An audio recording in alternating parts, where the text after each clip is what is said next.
Hörmətli Yerüstü Nəqliyyat Agentliyi, Ayna. Bura Biləcərinin ən deyərdim ki, pik nöqtəsi, Bakı-Sumqayıtın başlanğıcı, ən kritik zonasıdır da. Yaxşı, hər şeyi başa düşdüm. Mənim bir vətəndaş kimi sizə bir sualım var. Bura bu işarəni qoymusan ki, məcburi sağa dönmə və yerdə də işarəsini çəkmirsən. Bu yolda hansı ki, Biləcərinin içindən gəlib, burada yaşayan kütləvi əhali var. Sadəcə də əhalinin sayı az deyil. Bu yolla əvvəl gəlib o körpünün altına girə bilirdik. İndi orada məcburi işarə qoymusan ki, ancaq dönürük sağa. Yaxşı, bunun da açıqlamasını verirsən ki, düz gedib körpünün altına girən zaman aşağıdan gələn nəqliyyat vasitələri toqquşurdu və qəza şəraiti yaranır. Yaxşı, bunu başa düşdük. Axını yönləndirirsən Bakı-Sumqayıt yoluna. Normalda, ay rəhmətliyin balası, onsuz da bu yol ömrü boyu sıxlıqdır. Ömrü boyu bu yol tıxacıdır. Yəni bu yolun bir bu vaxtlar açıq olur, bir də gecə saat 12-dən sonra. Bəs yaxşı, bu qədər bu Biləcəridə yaşayan insanlar, aşağıdan gələn insanlar, bütün nəqliyyatı yönləndirirsən sağ yola. Hələ orada avtobus zolağı da çəkmirsən, onu da başa düşdük.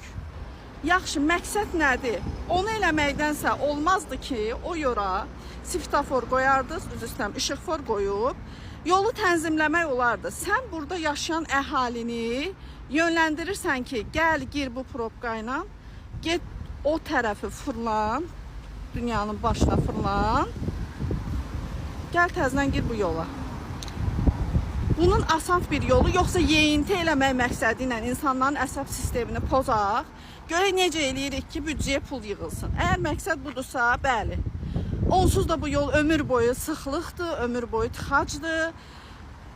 Yenə bir yolu var idi ki, gəlirdik bu yoldan, daxil olurduq keçidə, yeraltı keçidə, oradan da qismən də olsa Bakı-Sumqayıtın yarı yoluna, tıxaclı yoluna daxil olurduq.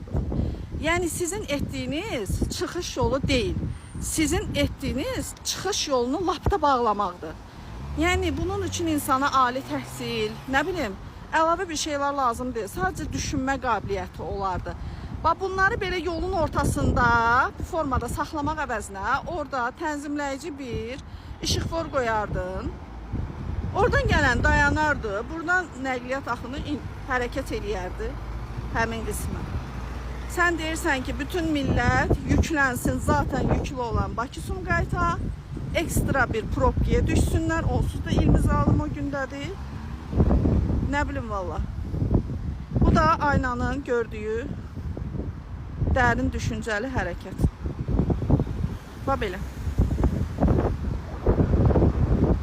Bax bu da aynanın gördüyü iş. Bunu belə tənzimləmək yerinə orada bir piyada keçidi qoyula bilərdi.